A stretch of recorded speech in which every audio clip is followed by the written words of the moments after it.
Quota Srinivasarao గారు నేను ఒకేసారి ఎమ్మెల్యేగా ఉండటం, నేను భారతీయ జనతా పార్టీ ఎమ్మెల్యేల గ్రూప్కి ఫ్లోర్ లీడర్గా ఉండటం, అప్పుడు వారితో ఒక అభినాభావ సంబంధం ఏర్పడటం.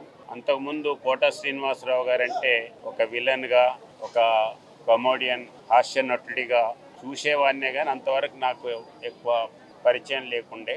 కానీ పరిచయం అయిన తర్వాత పార్టీ కార్యక్రమాల్లో, అసెంబ్లీలో మాట్లాడేటప్పుడు కూడా వారి యొక్క సహజమైనటువంటి ధోరణిలో హాస్యం పండించటం, ఎంత సీరియస్గా ఉన్నటువంటి సిచ్యువేషన్లో కూడా నవ్వులు తెంపించి ఆ యొక్క వాతావరణాన్ని ఒక ఆహ్లాదకరమైనటువంటి దీంట్లో తీసుకురావటంలో కోటా శ్రీనివాసరావు గారు వారి యొక్క ప్రతి ఒక్క మూమెంట్ని ఇప్పటికీ గుర్తు చేసుకుంటాం.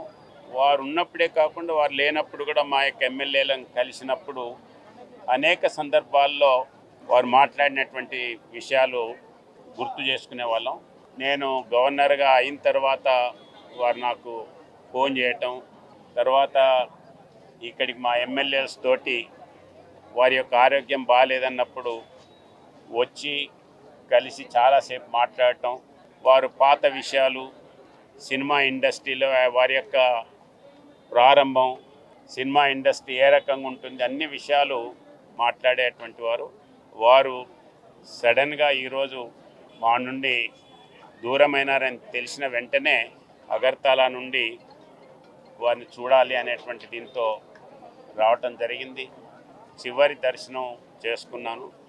కోటా శ్రీనివాసరావు గారు 750 సినిమాలలో నటించటం, వివిధ భాషలలో నటించటం, తెలుగు ప్రజలకి ఒక హాస్య నటుడు పోగొట్టుకున్నామనేటువంటి బాధ చాలా స్పష్టంగా తెలుస్తుంది. వారు నిజంగా తెలుగు వారికి, తెలుగు సంస్కృతిని ఎన్నో రకాలుగా ముందుకు తీసుకెళ్ళినటువంటి వారు ఈరోజు మనందు లేరు. వారి యొక్క ఆత్మకి శాంతి కలగాలని, వారి యొక్క కుటుంబ సభ్యులకి భగవంతుడు మనోధైర్యాన్ని కల్పించాలని చెప్పి నేను ఈ సందర్భంగా భగవంతుని ప్రార్థిస్తున్నాను.